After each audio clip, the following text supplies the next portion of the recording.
Bismillahirrahmanirrahim.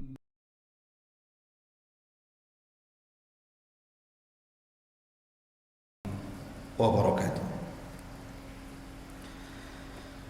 Alhamdulillah wassalatu wassalamu ala Rasulillah wa ala alihi wa sahbihi wa mawalah wa la hawla wa la quwata illa billahi wa ba'du. Baik, kita lanjutkan kajian kita walaupun lewat streaming media Jabal Uhud tentang qasas wal Quran, kisah-kisah dan juga ayat-ayat dalam Al-Quran. Ma'asyiral muslimin yang dimuliakan Allah Subhanahu wa taala, Islam adalah agama yang mengangkat derajat sebuah bangsa. Dahulu di zaman jahiliyah ada seorang laki-laki namanya Qais ibn Asim At-Tamimi. Qais ibn Asim At-Tamimi.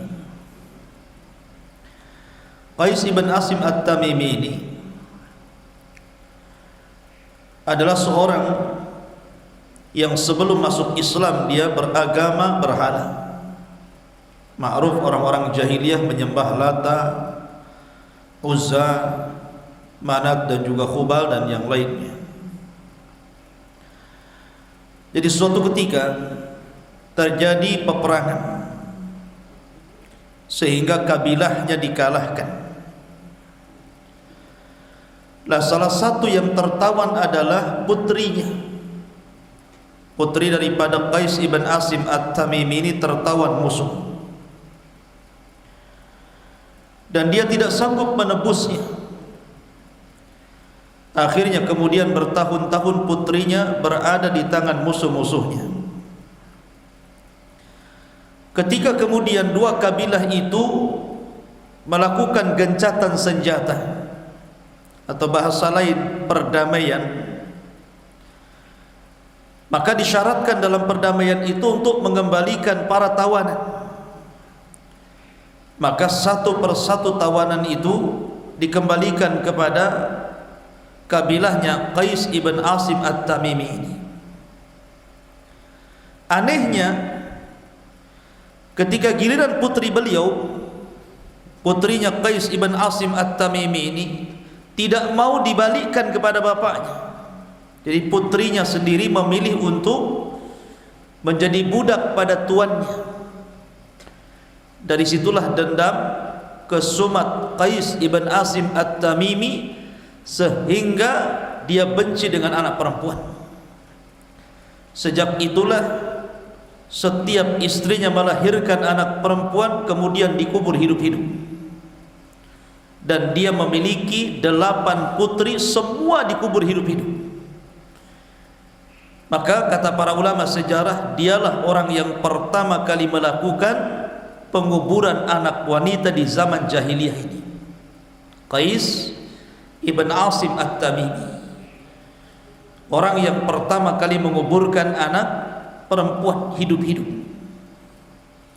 Akhirnya kemudian diikuti orang-orang. Setiap istrinya melahirkan, maka akan dilihat sudah digalikan kuburan. Kalau seandainya yang keluar anak laki-laki, maka kuburannya akan dikembalikan lagi. Tapi kalau anak perempuan, maka langsung diambil kemudian dikubur hidup-hidup. Dari sini Allah Subhanahu wa taala berfirman, "Wa idza busyira ahadukum bil untha dhalla wajhuhu muswaddan wa huwa kadhib yatawara minal qaumi min su'i ma busyira bihi ayumsikuhu ala hunin am yadussuhu fit turab ala sa'a ma yahkumun." Dan apabila seseorang di antara mereka diberi kabar dengan kelahiran anak perempuan, maka hitamlah wajah mereka dan mereka sangat marah. Ia menyembunyikan dirinya dari orang banyak disebabkan buruknya berita yang disampaikan kepadanya. Apakah dia akan memeliharanya dengan menanggung kehinaan, ataukah akan menguburkannya ke dalam tanah? Ketahuilah alangkah buruknya apa yang mereka tetapkan itu. Makanya kemudian Allah sendiri mengatakan, wal mau'udatu su'ilat bi ayyi dzambin qutilat. Dan bayi-bayi yang dikubur hidup-hidup itu akan datang menghadap Allah Subhanahu wa taala. Kemudian tangan kanannya membawa kepalanya, lehernya tanpa kepala. Kemudian menghadap Allah dan mengatakan, sal lima qatalani. Tanya orang ini, maksudnya orang tua saya, kenapa dia sampai membunuhku. Ma'asyiral muslimin yang dimuliakan Allah Azza wa Jalla. Akan tetapi dengan izin Allah Subhanahu wa taala, subhanallah, Qais ibn Asim ini masuk Islam. Setelah datang Nabi sallallahu alaihi wasallam, kemudian Nabi sallallahu alaihi wasallam membawa ajaran bahwa tidak ada bedanya anak laki-laki dan perempuan, yang menjadi timbangan itu adalah takwa. Menyesallah dia, kenapa dia sampai menguburkan anaknya. Dari situlah maka Qais betul-betul menjadi orang yang paling saleh, yang paling abid di zaman itu, dan Allah berikan usia yang panjang. Sampai-sampai dikisahkan ketika dia hendak meninggal dunia, Qais ibn Asim ini, maka Hasan al-Basri rahimahullahu ta'ala meriwayatkan, Qais ibn Asim ini mengumpulkan anak-anaknya, kemudian berwasiat. Wasiatnya sangat bagus sekali. Kata beliau, ya bunai, wahai anakku, ihfadhu anni, jagalah diriku, dengarkan kata-kataku, hafalah dari kalimat-kalimatku. Kemudian dia mengatakan, fala ahadun ansahu lakum minni, karena tidak ada orang yang lebih bisa menasihati kalian kecuali aku.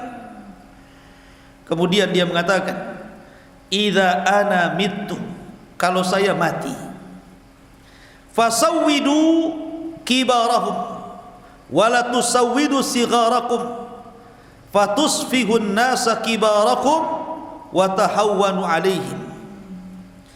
Kata beliau, kalau aku mati, maka jadikan pimpinan-pimpinan kalian adalah orang-orang yang betul-betul pakar di antara kalian, dan jangan kalian mengambil pimpinan-pimpinan kalian orang-orang rendahan, karena nanti manusia akan membodoh-bodohkan mereka dan akan menghina mereka. Artinya bahwa kalau kita ingin belajar, jangan belajar kepada ulama-ulama kecil, tapi belajarlah kepada ulama-ulama besar.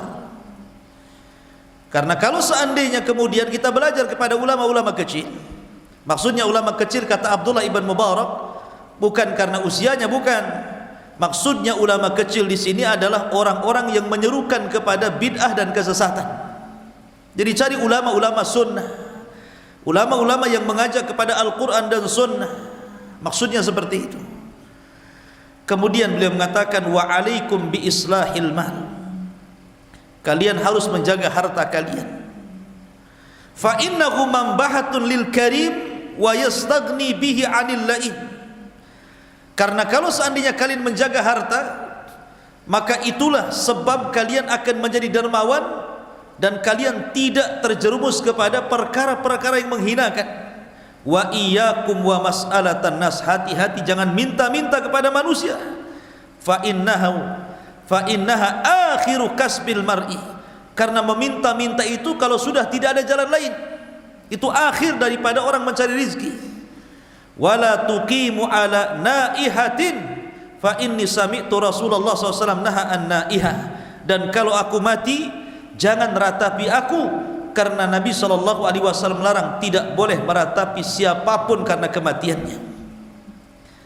Dari situ setelah memberikan wasiat kepada anak-anaknya, maka kemudian Asim ataupun Qais ibn Asim pun meninggal dunia. Ini kalau tobat masih mendingan, padahal dia orang yang mencontohkan keburukan kan. Sementara sabda Nabi SAW, man sanna sayyi'atan falahu wizruhu wa wizru man amila ba'dahu la yanqusu min auzarihim syai'ah. Barang siapa yang berikan contoh yang buruk, diikuti keburukannya orang lain, maka dia akan mendapatkan dosa dan dosa orang yang mengikutinya tanpa mengurangi dosa mereka sedikit pun, kalau dia tidak bertobat. Makanya ketika Nabi menyurati Raja Herakli, Nabi SAW mengirim surat kepada Raja Herakli, Azimur Rum, pembesar Romawi kala itu. Apa kata Nabi SAW dalam isi suratnya itu? Bismillahirrahmanirrahim, min Muhammad ibn Abdullah, dari Muhammad putra Abdullah, Abdullah wa rasuluhu, hamba Allah dan rasulnya, ila Herakli Azimir Rum, kepada pembesar Romawi Herakli, aslim taslam, masuklah kau ke dalam Islam, kalau tidak kau tidak akan selamat dan engkau akan menanggung dosa Arisiyin, bangsamu maksudnya, karena dia pemimpin masalahnya. Makanya lihat, ada satu kisah menarik, kisah Amr bin Luhai. Amr ibn Luhai al-Khuzai ini ikhwan, dulu ketika Ibrahim alaihi salatu wassalam membangun Ka'bah bersama putranya Ismail, terbangun Ka'bah itu, maka ketika itu seluruh orang Arab mentauhidkan Allah dan mengagungkan Ka'bah. Kemudian setelah Ibrahim meninggal, Ismail terus meneruskan perjuangan ayahnya Ibrahim, sampai kemudian Ismail punya putra dari pernikahan yang kedua dengan suku Jurhum. Dengan suku wanita Jurhum lahirlah putra Ismail namanya Nabit ibn Ismail. Jadi setelah Ismail meninggal, Nabit inilah yang kemudian meneruskan perjuangan Ismail. Tapi Nabit ini setelah meninggal dunia, karena waktu itu dulu Arab dikuasai Jurhum, setelah meninggalnya Nabit bin Ismail, akhirnya sudah tidak ada lagi yang mengarahkan ke dalam tauhid. Maka mulailah suku Jurhum itu, mulailah mereka menjauh sedikit demi sedikit dari tauhid. Akhirnya mereka menjadi umat yang bermaksiat. Terakhir mereka mengubur Zamzam. Bayangkan, padahal yang menjadikan mereka tinggal di situ itu gara-gara Zamzam kan. Ketika Hajar itu kemudian menemukan Zamzam, kemudian banyak burung di langit, datang suku Jurhum dari Yaman, akhirnya kemudian meminta air dengan barter makanan, berakhir dengan menempati di situ, akhirnya rame jadi kabilah Jurhum. Mereka lah yang pertama kali menguasai bangsa Arab, suku Jurhum namanya. Tapi setelah Nabit ibn Ismail meninggal dunia, maka suku Jurhum ini semakin jauh dari tauhid. Akhirnya kemudian diseranglah suku Jurhum oleh kabilah Khuza'ah. Kalahlah Jurhum ini, maka Arab dikuasai oleh kabilah Khuza'ah ini. Lah Khuza'ah ini juga tidak pandai dalam rangka menghormati menghormati Mekah itu, Baitullah, sehingga kondisinya sama saja dengan Jurhum.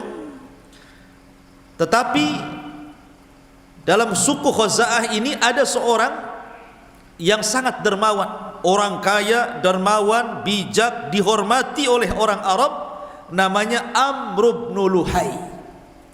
Amr bin Luhai ini, sayangnya Amr bin Luhai ini ketika melakukan safar dari Mekah ke Syam dalam rangka berdagang, ada yang mengatakan berobat karena sakit, dia melewati satu kabilah. Kabilah itu penuh dengan berhala, dan Syam itu kala itu dikenal sebagai Biladul Anbiya, Biladul Qutub, memang biladnya para nabi, negerinya kitab-kitab langit yang diturunkan. Dia sangka bahwa orang Syam yang menyembah berhala itulah jejak para nabi. Akhirnya mereka Amr bin Luhai meminta satu berhala namanya Hubal. Hubal itu dewa matahari, dewa bulan. Diambil, kemudian sampai di Mekah ditenggerkan di Ka'bah. Mulainya dia hanya mengambil beberapa kabilah untuk kemudian menyembah Hubal itu. Lama-lama satu Arab menyembah Hubal. Mulailah kemudian muncul patung Lata, patung Manat, patung yang lainnya, patung Uzza. Lah Amr bin Luhai ini punya jin, ya, dia suka bermuamalah dengan jin. Lah jinnya itu kemudian mengilhamkan kepada Amr bin Luhai bahwa berhala-berhala yang dahulu pernah disembah oleh kaum Nuh itu ada di Jeddah, tersembunyi, terbawa banjir, akhirnya terkubur di Jeddah, Jeddah Arab, Saudi Arabia. Patung Yaghus, Ya'uq, Nasr itu, Wad, ya kan. Akhirnya kemudian oleh Amr bin Luhai pun dicarinya patung itu, ketemu pula tuh patung Wad, patung Yaghus, patung Ya'uq, patung Nasr itu. Dibawalah ke Tihama. Ketika sudah sampai di Tihama, ketika sampai musim haji kan datang tuh dari kabilah mana-mana, dibagi-bagi pula tuh patung-patung itu. Ini kabilah kamu ambillah Wad, ini kabilah kamu ambillah Suwa, ambillah Yaghus, ambillah Ya'uq. Akhirnya menyebarlah hampir seluruh jazirah Arab menjadi penyembah berhala. Siapa yang memulainya? Amr bin Luhai. Makanya Rasul mengatakan dialah orang yang pertama kali merubah-rubah agama Ibrahim. Inni ra'aitu Amr bin Luhai fin nari yajurru am'a'ahu li'annahu man ghayyara dina Ibrahim, kata Rasulullah. Demi Allah aku melihat Amr bin Luhai di neraka, kata Rasulullah, terburai ususnya karena dialah orang yang pertama kali merubah agama Ibrahim di jazirah Arab. Amr bin Luhai ini. Tapi dia tidak bertobat sampai meninggal, maka dosanya akan ditanggung sampai kiamat. Sama dengan kisahnya siapa? Kisah Qabil. Dialah orang yang pertama kali memberikan contoh dalam pembunuhan. Makanya kemudian Nabi SAW menyebutkan bagaimana dosanya Qabil itu. Maka siapapun yang membunuh jiwa, maka Qabil dapat bagian dosa pembunuhannya, karena dia orang yang pertama kali mencontohkan membunuh orang. Maka dari sini ikhwatu fiddin ada faedah besar. Jangan jadi pemimpin kesesatan, jadilah pemimpin kebaikan. Jangan jadi contoh kesesatan, jadilah contoh kebaikan. Karena kalau anda menjadi a'immatul dhalalah, contoh dari keburukan dan kesesatan, maka anda akan menanggung dosa orang-orang yang mengikuti anda. Tapi kalau anda menjadi a'immatul khair, pemimpin-pemimpin kebaikan, maka kebaikannya diikuti orang. Maka Rasul mengatakan, man sanna sunnatan hasanatan falahu ajruha wa ajru man amila ba'dahu la yanqusu min ujurihim syai'ah. Siapa yang berikan contoh yang baik, diikuti orang banyak, maka dia dapat pahala, dan pahala orang banyak tanpa mengurangi pahala mereka sedikit pun. Maka berikan contoh terbaik, jangan memberikan contoh kesesatan. Wallahu a'lam bishawab. Ini yang bisa sampaikan, mudah-mudahan ada manfaatnya. Subhanakallahumma bihamdika asyhadu an la ilaha illa anta astaghfiruka wa atubu ilaik. Allahu ta'ala. Assalamualaikum warahmatullahi wabarakatuh.